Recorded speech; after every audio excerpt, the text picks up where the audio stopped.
Почитувани, добар ден. Ги следите вестите на Канал 8. Продолжува соработката меѓу Кучани и Крањ. 4 члена делегација од општина Кучани викендов присуствуваше на одбележувањето на градскиот празник на збртимениот град Крањ, Република Словенија. Делегација од општина Кучани викендов присуствуваше на одбележувањето на градскиот празник на збртимениот град Крањ, Република Словенија. Целта на посетата беше да се продлабочи соработката на институционално ниво и да се изнајдат нови форми за соработка и заедничко дејствување. Настаните што беа дел од програмата за одбележување на празникот на Крањ помогнаа да се воспостават контакти со градската библиотека, која е една од најуспешните во Европа, да се разговара за реализација на проекти од меѓународен карактер. Свечената академија, изложбата во градската галерија и свечениот чин на заполувањето на новогодишното осветлување беа примери за начините на организирањето, финансирањето и соработката со граѓанскиот сектор во реализација на културните активности на општина Крањ. За догодина, во рамките на одбележувањето на градскиот празник, Кучани доби покана за свое културно представување во Крањ, кое дополнително ќе биде конкретизирано.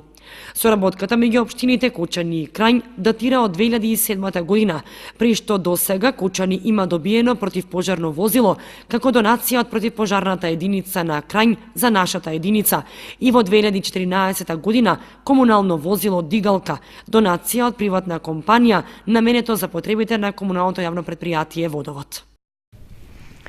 Дневниот центар во Виница го одбележа 3 декември, меѓународниот ден на лицата со посебни потреби. И општина Виница со подршка на овие лица се вклучи во одбележувањето на меѓународниот ден. Постоењето и функционирањето на Дневниот центар во Виница во изминативе десетина години се покажа како исклучително квалитетна институција за 15 лица со пречки во развојот, кои функционираат како едно комплетно семејство, заедно со вработените стручни лица. 3 декември е секој работен ден, бидејќи ние го имаме тоа задоволство со нашата работа да им даваме непосредна помош и подршка на лицата со инвалидитет. Во изминатите 10 години, преку работата и функционирањето на Дневниот центар, околу 15 лица со попреченост од општина Виница, но и од соседната општина Кочани, успеаа да се стекнат со знаење и вештини кои им овозможија самостојно да извршуваат одредени работи и активности, значени за нивната социјализација и интеграција во општествената средина. Проектот за отварање на дневни центри во речиси сите градови во Република Македонија, кој се реализира веќе 15 години, се покажа како најсоодветен облик на заштита и згрижување на лицата со интелектуална и телесна попреченост, кој возможува овие лица да се стекнат со многобројни знаења и вештини, а истовремено во ниту еден момент да не се почувствуваат одвоени од своето семејство и од своите најблиски. Кон нивната поуспешна социјализација оваа година свој личен допринос даде и компанијата Мак Прогрес, која преку проект со Црвениот крст спонзорираше повеќе активности за членовите во Дневниот центар, а од пред неколку месеци се и активни спортисти во игрите бочија. Благодарение на донацијата од Мак Прогрес, лицата со посебни потреби имаа можност да реализираат низа на активности кои што без финансиска помош не е можно да се реализираат. Тие имаа можност да одат на летување, да посетат зоолошка градина, да посетат градови во Македонија, да прослават роден ден, да изработуваат разни честитки материјали заедно со други ученици, значи сето тоа без финансиска поддршка не е возможно. Со помош и поддршката на УНИЦЕФ имавме можност да бидеме вклучени во проект каде што една година корисниците се спремаа да ја играат бочија, каде што имаше неколку надпревари, за на крај да завршиме со надпревар кој се случи во Делчево, каде што беа опфатени 100 лица со инвалидитет и каде што се покажаа како успешни спортисти. Игроначалникот Димитров со подршка на овие лица се вклучи во одбележувањето на меѓународниот ден на лицата со посебни потреби. Пред се денес бевме во Центар за социјални работи, ги посетивме децата со пречки во развојот, како што истакнавме и во иднина општина Виница ќе помага на овие лица, на сите здруженија кои што се бават со оваа дејност. Значи во буџетот за 2018 година се предвидени средства за помош на лицата со пречки во развојот. Се надеваме дека и во иднина ќе соработуваме заедно со центрите за социјални работи Овие лица се дел од нас, затоа мораме не само на 3 декември или денес, мораме секојдневно да им помагаме. Сите средства кои што се собраа тој ден беа наменети за овие лица и во иднина и локалната самоуправа на Виница ќе придонесе за подобро функционирање на лицата со посебни потреби, додаде Димитров.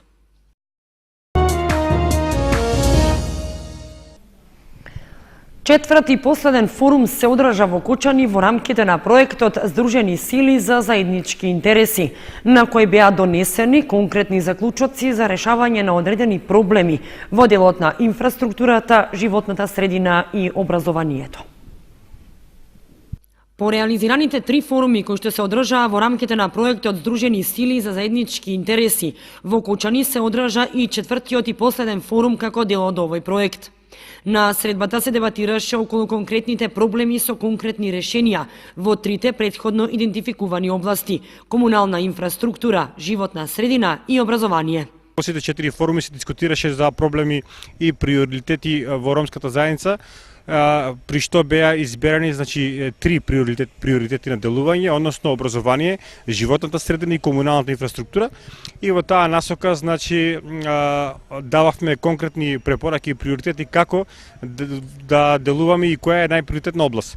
На овој четврти форум веќе дискутиравме по сите области, работевме во групи и она што конкретно беше издефинирано е дека треба да се делува на областа животна средина. Беа посочени локациите кај местноста Колерски гробишта, бидејќи од една страна имаме убаво изградено игралиште, а од друга страна имаме депонија на која што мора да третира. Проектот Здружени сили за заеднички интереси ќе финансира дел од проблемот, а право на аплицирање ќе имаат сите невладини организации од општина Кочани. 83 учесници учествуваа на планинската трка, што за прв пат се одржа на Браната Градче во организација на неформалното спортско здружение МТБ Исток. Целта на настанот е да му се даде поголема промоција на планинското трчање, како и промоција на убавините на Браната Градче и Осоговските планини, како одличен терен за планински спортови. Неформалното спортско здружение МТБ Исток во соработка со ТРЕКС, Здружение за планинско трчање, алпинизам, експедиции и други адреналински активности во планина, го организираа првото издание на надпреварот во планинско трчање Градче Трейл Ран. Ова е прв настан од ваков тип што се организира на територијата на општина Кочани, на иницијатива на Здруженијето ТРЕКС, а со логистичка подршка од МТБ Исток и локалните љубители на планинските спортови. Целта на настанот е поголема промоција на овој вид спорт во нашиот крај, како и промоција на околината и убавините на Браната Градче како одлично место за планински спортови. Патеката е со должина од 11 километри и се протега во околината на Браната Градче, опфаќајќи го делот на водопадите, селата Горно и Долно Градче, минавајќи покрај локалитетот Мактеон и се завршува со полукруг, трчајќи се по круната на самата Брана Градче. Денес, на самиот старт имаше 83 учесници, се надеваме дека во иднина тој број ќе се зголемува уште повеќе. Иако за напреварувањето беа пријавени 126 напреварувачи, на стартот се појавија 86, а трката ја завршија 81 надпреварувач, од кои 21 во женска и 60 во машка конкуренција. На трката најдобри беа во категоријата мажи Иван Тимчевски прво место, втор беше Гоце Ангелов и трет Слободан Стаматовски. Во категоријата жени, прва Благица Јованова, втора Сања Најдовски и трета Катерина Шиповиќ. Во категоријата ветерани над 50 години, Сашко Јосифовски прво место, Аца Јакимовски второ и Златко Жоглев трето место. Надпреварот имаше меѓународен карактер, бидејќи освен надпреварувачи од Македонија, ги имаше и од Србија, Белгија и САД.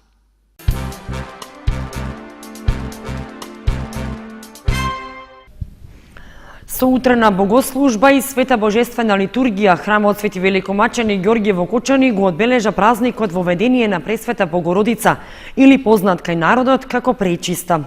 Празникот е во спомен на воведувањето на 3-годишната Марија, мајката на Исус, во храмот. Денешниот празник во ведение на Пресвета Богородица во храмот, што народот го вика Света Пречиста или само Пречиста, спаѓа во поголемите есенски празници што се празнуваат и со домашни служби. Овој празник исто така спаѓа и во 12 големи христијански празници. Тој се смета за женски празник и повеќе го празнуваат младите жени, особено оние што уште немаат деца. Во спомен на воведувањето на тригодишната Марија во храмот, Светата црква го востановила празникот во ведение што се празнува на 4 декември. Светата православна црква денеси споменува за настанот, кога Пресветата владичица наша Богородица е однесена во храмот и се представила. Значи, овој настан не е посведочен во Светото писмо, но е зачуван во Светото предание. Имено на овој ден, тригодишната Дева Марија, од незините родители Јоаким и Јана во придружба на многу девици во поврка со свеки била однесена во храмот и била пречекана од светиот пророк Захари, таткото на светиот Јован Крстител, каде што Светата Дева била заветувана на детство и останало да служи во храмот. Според Светото предание, незиното служење било некаде околу 10 години, односно поточно 9 години, затоа што не можела да биде заветувана на детствено цел живот. Според тогашните обичаи или староеврејска традиција била дадена под закрила, односно на чување на светиот Јосиф Обручник. Празникот во ведение на Пресвета Богородица во храмот ни го истакнува за углед односот на праведните Јоаким и Јана, нивното исполнување на ветеното, но и нивната грижа за правилно воспитување на нивното дете. Овој празник и денес е актуелен, со тоа што укажува на потребата родителите да се заложат за правилно воспитување на своите деца, за осознавање на вредностите на верата, но и за одбрана од негативните пороци кои што денес ја уништуваат младината.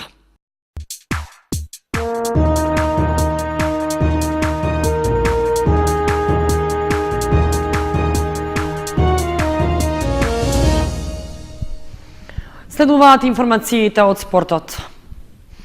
Во категорија над 85 килограми борачот на Спартак од Кочани Петар Костов го освои првото место на меѓународниот турнир што се одржа во Штип. Во силна конкуренција на борачи од Косово, Бугарија и Македонија, Костов го зеде златниот медал. Прво место освои Петар Костов, борач на Спартак од Кочани на меѓународниот турнир во борење Штипски боречки асови, што викендов се одржа во Штип. Во силна конкуренција и во мощна тешка борба, тој го освои златниот медал. Имав две борби во кои и двете борби ги победив без изгубен поен, односно со 10-0 или технички туш. Имаше многу добра конкуренција, учествуваа борачи од Косово, Бугарија и Македонија. Се борев на категорија над 85 килограми. Подготовките течат понатаму за други турнири. Очекувам настап на меморијалниот турнир Андонов Колев, кој треба да се одржи во Кочани. Костов беше единствен борач на Спартак кој што учествуваше на турнирот и на кочанскиот клуб му го донесе златниот медал. Костов продолжува со подготовките и интензивните тренинзи за освојување на нови турнири во земја во странство. Уште една информација од спортот. Одиграни надпреварите во женската фудбалска лига и втората футсал лига. Женскиот фудбалски клуб Кочани загуби од топ гол од Битола. Унипап ја совлада екипата на Илирет од Куманово. Во надпреварот на женската фудбалска лига што се одржа викендов, екипата на женскиот фудбалски клуб Кочани загуби од топ гол од Битола. Иако кочанчанки имаа водство од 2:1 до 88-та минута, им дозволија на домакинките најпрви да го изравнат резултатот, а потоа да дојдат и до победата. Девојчињата од Кочани добро го започнаа на преверот и со головите на Ѓоргиева во 4-та и 8-та минута обезбедија водство од 2:0. Но девојчињата на топ гол не се предадоа. Напротив, играа подобро и веќе во 23-та минута со голот на Ристеска го намалија водството на кочанчанки. Овој резултат беше активен се до 88-та минута, кога Гелевска со гол во мрежата на жетварките го изравни резултатот, а истиот играч во последната минута им донесе радост на битолчанки. Во надпреварот од седмото коло во втората футсал лига пак што се одржа во салата на основното училиште Никола Карев во Кочани, домакинот Уни Пап ја совлада екипата на Илирет од Куманово со 10:3, полувреме 7:1. Домакините веќе во 7-та минута имаа водство против екипата од Куманово, но гостите во 12-та минута постигнаа погодок и ја вратија неизвестноста на надпреварот. Примениот погодок како да ги налути домакините, па за 4 минути постигнаа уште 5 погодока и на одмор заминаа со сигурни и недостижни 7:1. Задоволни од водството и од високиот резултат, домакините второто полувреме го започнаа несериозно. Играа колку времето да помине и само од време на време го загрозуваа противничкиот гол. Незадоволен од ваквиот развој на настаните, тренерот на домакините Андов стана од клупата и побара посериозна игра, што резултираше со уште 3 погодока во мрежата на Илирет. Дека гостите имаа неколку добри поединци се покажа во финишот на надпреварот, кога со 2 погодока во 17-та и 18-та минута го ублажија поразот за конечни 10:3. Најдобар играч кај домакините несомнено беше 4-кратниот стрелец Андреј Коцевски.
Почитувани, тоа беше се што ви подготвивме за ова понеделничко издание на вестите на Канал 8. Останете и понатаму со нашата програма. Довидување.